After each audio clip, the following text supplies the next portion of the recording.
ಎಲ್ರಿಗೂ ನಮಸ್ಕಾರ. ನಾನಿವತ್ತು ಒಂದು ವೆರಿ ಸ್ಪೆಷಲ್ ರೆಸಿಪಿ ಒಂದನ್ನು ಹೇಳ್ಕೊಡ್ತಾ ಇದ್ದೀನಿ. ಅದೇನೆಂದರೆ ಕೋಕೋನಟ್ ಮಿಲ್ಕ್ ಶೇಕ್ ಹೇಗೆ ಮಾಡೋದು ಅಂತ ತೋರಿಸ್ಕೊಡ್ತಾ ಇದ್ದೀನಿ.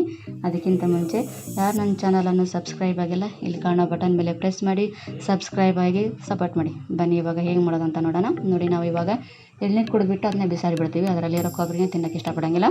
ಅದರಲ್ಲಿ ತುಂಬಾ ಪ್ರೋಟೀನ್ ಅಂಶ ಇರುತ್ತೆ, ನಮ್ಮ ಮೂಳೆಗಳಿಗೆ ಗಟ್ಟಿ ಮಾಡುತ್ತೆ. ನಾವು ಯೂಸ್ ಮಾಡ್ಕೋಬೇಕು, ಅದನ್ನು ಬಿಸಾಡಬಾರ್ದು, ತಿನ್ನಬೇಕಾದಷ್ಟು. ಬನ್ನಿ ಇವಾಗ ಅದರಿಂದ ಮಿಲ್ಕ್ ಶೇಕ್ ಹೇಗೆ ಮಾಡೋದು ಅಂತ ತೋರಿಸ್ಕೊಡ್ತೀನಿ. ಇವಾಗ ಕೊಬ್ಬರಿನ ನೀಟಾಗಿ ತೊಳ್ಕೊಂಬಿಟ್ಟು ಈ ಥರ ಹೆಚ್ಕೋಬೇಕಾಗುತ್ತೆ.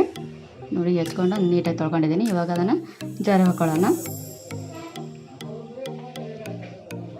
ಇದಕ್ಕಿಂತ ಗಂಜಿ ಇರೋದಾದ್ರೂ ನಡೆಯುತ್ತೆ. ಇದು ಸ್ವಲ್ಪ ಬಲ್ತಿದೆ ಕಾಯಿ. ಇವಾಗ ನೋಡಿ, ಸ್ವಲ್ಪ ಸಕ್ಕರೆ ಹಾಕ್ಕೊಳ್ಳೋಣ. ನಿಮ್ಗೆ ಎಷ್ಟು ಬೇಕಷ್ಟು ಹಾಕೊಳ್ಳಿ ಸಕ್ಕರೆನ. ನಾನು ಒಂದು ಗ್ಲಾಸ್ ಹಾಲು ಹಾಕ್ಕೊತಾ ಇದ್ದೀನಿ.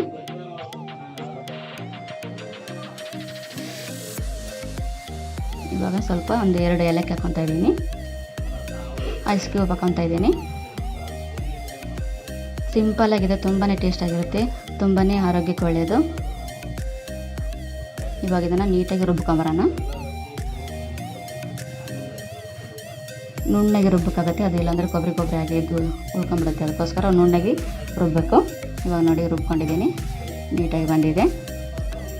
ನಾನು ಇದನ್ನು ಸೋಸ್ಕೊತಾ ಇಲ್ಲ, ನೀವು ಬೇಕಂದರೆ ಸೋಸ್ಕೊಳ್ಳಿ. ನಾನು ಸೋಸ್ಕೊಂಬಿಟ್ರೆ ಅದರಲ್ಲಿರೋ ಕೊಬ್ಬರಿದು ಎಲ್ಲ ಹೋಗ್ಬಿಡುತ್ತೆ ಅಂಶ ಅಂತಂದು ನಾನು ಸೋಸ್ಕೊತಾ ಇಲ್ಲ. ನೀವು ಬೇಕಾದರೆ ಸೋಸ್ಕೋಬೋದು, ಅಂದರೆ ಹಾಗೇನೂ ಕುಡಿಬೋದು. ತುಂಬಾ ಒಳ್ಳೆಯದಿದೆ ಆರೋಗ್ಯಕ್ಕೆ. ಒಮ್ಮೆ ಟ್ರೈ ಮಾಡಿ ನೋಡಿ, ಇಷ್ಟ ಆಗುತ್ತೆ ಅಂತ ಅಂದ್ಕೊತೀನಿ. ಈ ವಿಡಿಯೋ ನಿಮಗೆ ಇಷ್ಟ ಆಗಿದ್ದರೆ ಲೈಕ್ ಮಾಡಿ, ಶೇರ್ ಮಾಡಿ, ಕಮೆಂಟ್ ಮಾಡಿ, ಸಬ್ಸ್ಕ್ರೈಬ್ ಆಗಿ. Thank you.